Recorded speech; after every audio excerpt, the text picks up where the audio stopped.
அனைவருக்கும் வணக்கம். ஓம் நமச்சிவாயா. இன்னைக்கு நம்ம பார்க்க போறது ஒரு ஆதிபத்திய கிரகங்களான சூரியனும் சந்திரனும் 6ஆம் அதிபதியாகவும் 8ஆம் அதிபதியாகவும் வந்தா என்ன மாதிரி கெடுதல்கள் நடக்கும் அப்படிங்கிறத பத்தி தான் இன்னைக்கு நம்ம பார்க்க போறோம். இதுல சந்திரன் 6ஆம் அதிபதியாக வர்றது கும்பத்துக்கு வருவார், 8ஆம் அதிபதியாக வர்றது வந்து தனுசுக்கு வருவார். ஒருத்தர் வந்து அதி நண்பர், ஒருத்தர் வந்து அதி பகைவர்.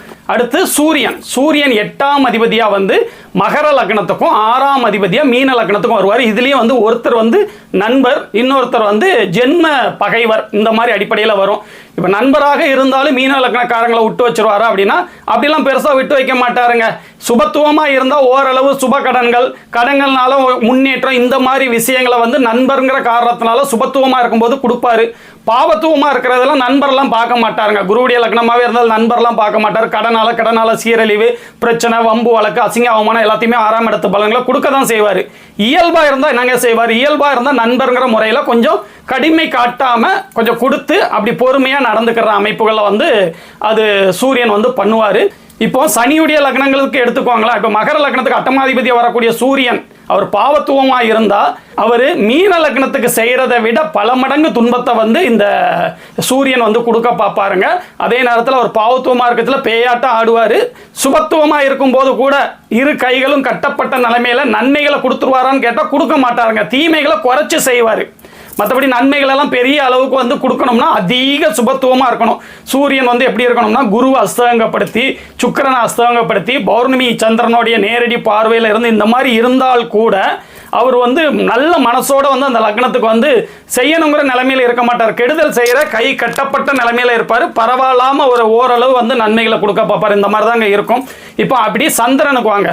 சந்திரனுக்கு தனுசு லக்னக்காரங்களுக்கு 8ஆம் இடத்துல இருக்கும்போது என்ன மாதிரி பலன்கள்? இயல்பாக இருக்கும்போது தூர இடங்கள்ல நகர்த்துறது, வெளி மாநிலங்களில் நகர்த்துறது, ஏதாவது 8ஆம் இடத்து கெடுதல் பலன்களையும் கொடுத்து நண்பருங்கிற முறையில் கொஞ்சம் பரவாயில்லாத பலன்களாக அது இருக்கும். பாவத்துவமாக இருக்கும்போது வந்து அவர் சனி குரு அப்படிலாம் பார்க்கறதில்ல. பாவத்துவமாக இருக்கும்போது எல்லாத்துக்குமான அந்த கெடுபலன்கள் 8ஆம் இடத்து கெடுபலன்களை அவர் கொடுக்க தான் செய்வார். இருந்தாலும் கூட நண்பருங்கிற முறையில் கொஞ்சம் பரவாயில்ல தடவி கொடுத்து அடிச்சிட்டு இருப்பார். அந்த மாதிரி இருக்கும்னு வச்சுக்கோங்களேன்.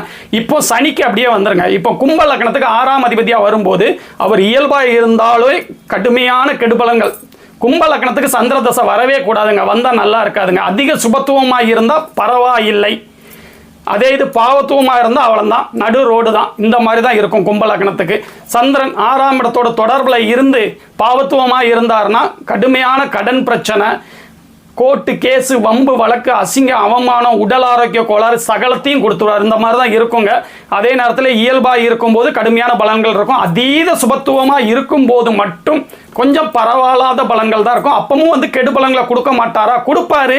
அதனால நோயை கொடுப்பாரு, உயிரிழப்பான நோயை கொடுக்க மாட்டாரு. கடனை கொடுப்பாரு, கடனை தாங்குகிற வலுவை கொடுப்பாரு. இப்படி தான் இருக்குமா ஒழிய பெரிய சுபத்துவத்தை வந்து அவங்க வந்து செஞ்சிட மாட்டாங்க. நல்ல வேலை அமைப்புகள் 6ஆம் இடத்த ரீதியாக கொடுத்துட்டு அடிமை வேலையிலேயே சம்பளத்திலேயே வைக்கார வச்சிருப்பாரு.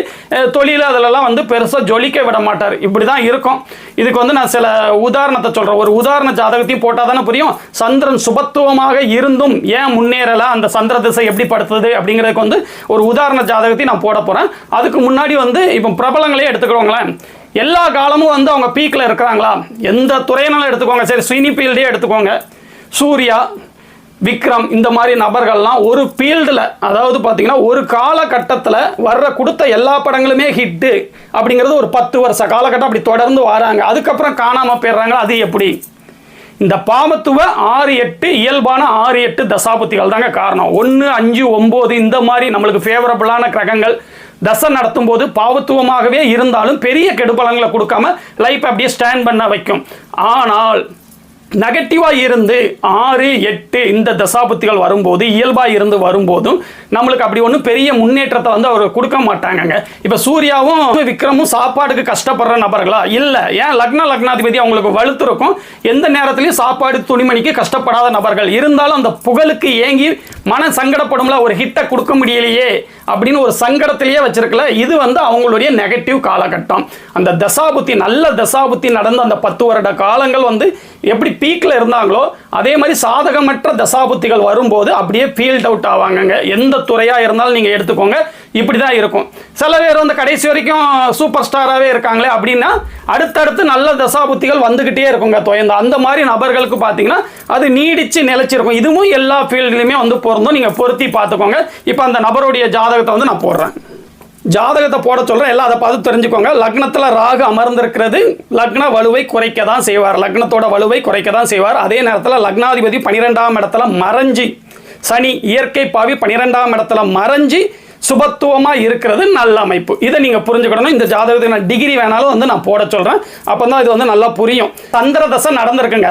சந்திர தசை என்ன இருந்தாலும் அவர் வீட்டுக்கு மறைஞ்சி 6க்கு 6ல் மறைஞ்சி குருவுடைய வீட்டில் குருவுடைய பார்வையில் சுக்கிரனுடைய இணைவில், அங்கே சனியும் வந்து இணைகிறாரு, இருந்தாலும் சுக்கிரனுடைய இணைவு குருவுடைய பார்வை இதெல்லாம் வந்து காப்பாற்றுமா அப்படின்னா பெருசாக காப்பாற்றலைங்க. 6ஆம் ஆதிபத்தியத்துக்கு அவர் வந்து இப்போ ஒரு ஆதிபத்திய கிரகங்கள் அந்த வீட்டுக்கு மறைஞ்சால் அந்த பலன்களை செய்ய மாட்டாங்களான்னா எப்படி செய்யாமல் இருப்பாங்க? அந்த ஆதிபத்தியத்தை அவங்க செஞ்சு தானே ஆகணும், அவங்க தான் கொடுத்து ஆகணும். அதனால் பார்த்தீங்கன்னா இவருக்கு இந்த சந்திர தசை ஆரம்பித்தோடனே காதல் தோல்வி, ஃபஸ்ட்டு காதலை சக்ஸஸ் பண்ணி கல்யாணம் வரைக்கும் போயிட்டு ஓகே சொல்லி கடைசி வந்து அம்மா வேண்டான்னு சொல்லிட்டாங்க, என்னுடைய வாழ்க்கை எப்படி பண்ணிட்டாங்க அப்படின்னாரு ஒன்று. இப்போ இந்த நபரை பற்றி நான் எதுவுமே வந்து ரிவீல் பண்ண போகிறது கிடையாது, ஜாதக ரீதியாக தான் விளக்கம் சொல்லிட்டுருக்கேன். இவருடைய டேட் ஆஃப் பர்த்தோ டைமோ இவருடைய ஊரோ யாருக்கும் தெரிய போகிறதில்லை, இவருடைய நபர் யாருங்கிறது யாருக்கும் நான் சொல்ல போகிறதும் கிடையாது. இப்போ எப்படி சந்திர திசை ஒருத்தங்களை கெடுக்குதுன்னு தெரிஞ்சுக்கிறதுக்காண்டி தான் இந்த உதாரண ஜாதகத்தை எடுத்துகிட்டு வந்தேன். எப்படி அந்த காரகத்தையும் நம்ம சொல்லி தானே ஆகணும். சந்திரன் பாதிப்புனா மனம் பாதிப்பு, மாதா பாதிப்பு, அவங்களால தீமை வர்றது தானே, அந்த அமைப்புகள் தானே. அந்த அடிப்படையில் வந்து தாயாரே வந்து ஓகே சொல்லிட்டு திருமணம் வரைக்கும் கூட்டு போயிட்டு மறுபடியும் வேண்டாம்னு சொல்லி கேன்சல் பண்ணிட்டாங்க அப்படின்னு சொல்லி மன உளைச்சலோடு இருந்தார். காதல் வாழ்க்கை பாதிப்பு, வேலை பார்க்குற இடத்துல கடுமையான மன உளைச்சலுங்க, ஸ்ட்ரெஸ்ஸுங்காரு. 3வது பார்த்தீங்கன்னா உடல் ஆரோக்கியம், கடுமையான உடல் ஆரோக்கிய கோளாறுகளையும் கொடுத்துட்டாரு. 4வது திருமணம் முடிஞ்சு அந்த வாழ்க்கையும் பிரச்சனையாகவே போய்கிட்டு இருக்கு. இப்படி எல்லா விதத்துலையும் ஒரு மனிதனை போட்டு இந்த சந்திர தசை சுபத்துவமாக இருந்த காரணத்தினால கூட அவரை பிழிஞ்சு தான் எடுக்கு. அதே இது வந்து சூரிய தசை சனியின் லக்னங்களுக்கு நல்லது செய்யக்கூடாது. ஆனால் சூரியன் 7ஆம் அதிபதியாக வருவார்.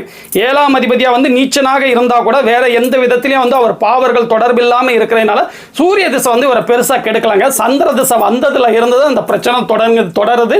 சந்திர திசை முடிகிற வரைக்கும் இது தொடரும்.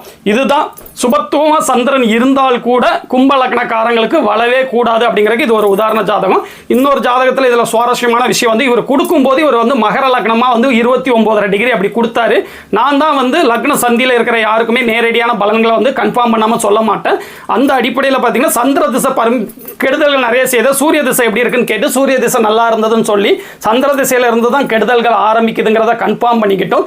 தயக்க சுவாபம் கூச்ச சுவாபம் உடையவரா உங்களுடைய லக்னத்தோட குணத்தையும் கன்ஃபார்ம் பண்ணிக்கிட்டு தான் வந்து மறுபடியும் லக்னத்தை வந்து நான் திருத்தி கொடுத்தேன் இவருக்கு. அந்த அடிப்படையில் வந்து பார்க்கும்போது கும்ப லக்னக்காரங்களுக்கு சந்திர திசை எப்படி இருந்தாலும் கெடுக்கும் அப்படிங்கிறத தெரிஞ்சுக்கோங்க. அவருடைய ஆதிபத்திய காரகத்துவங்கள் ரீதியாக ஆதிபத்தியம் என்னது? 6ஆம் ஆதிபத்தியம், கடன் நோய் எதிரி வம்பு வழக்கு அசிங்க அவமானம். காரகம் என்ன? தாயார்.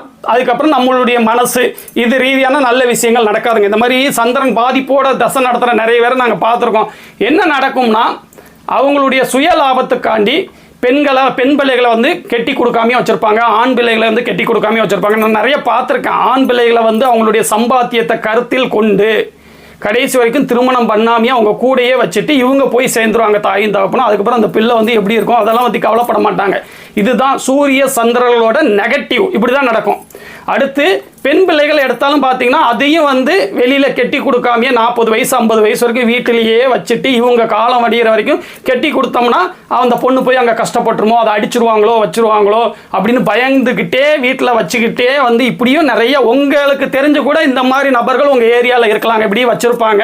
அதுக்கப்புறம் என்ன நடக்கும்னா கல்யாணம் பண்ணி கொடுத்தா கூட அந்த பிள்ளையை அங்கே போய் நிம்மதியாக வாழ விடாமல் ஏதாவது சொல்லி கொடுத்து ஒரு சின்ன பிரச்சனை அப்போ உடனே கிளம்பி வந்துரு, இங்கே வந்துரு, இந்த மாதிரி அந்த பிள்ளைகளோட வாழ்க்கையை கெடுப்பாங்க. ஏன் கெடுக்கிறாங்க? அந்த பிள்ளைக்கு சந்திரன் சூரியன் தாய் தகப்பன் வந்து பாவத்துவம், அதனால அவங்க ரீதியான பிரச்சனைகளை அந்த பிள்ளைகள் வந்து அனுபவிக்குது. அதுக்கு அந்த தசாபுத்தி அமைப்புகளும் அந்த பிள்ளைங்களுக்கு வந்து அது இருக்கும். அதனால தான் வந்து அந்த மாதிரி நடக்குது. இந்த வீடியோ உங்களுக்கு வந்து ஒரு யூஸ்ஃபுல்லாக இருக்கும்னு நினைக்கிறேன். இதே மாதிரி இன்னொரு நாள் ஒரு முக்கிய தகவல்களோட வந்து நான் உங்களை மீட் பண்ணுறேன். ஓம் நமச்சிவாயா.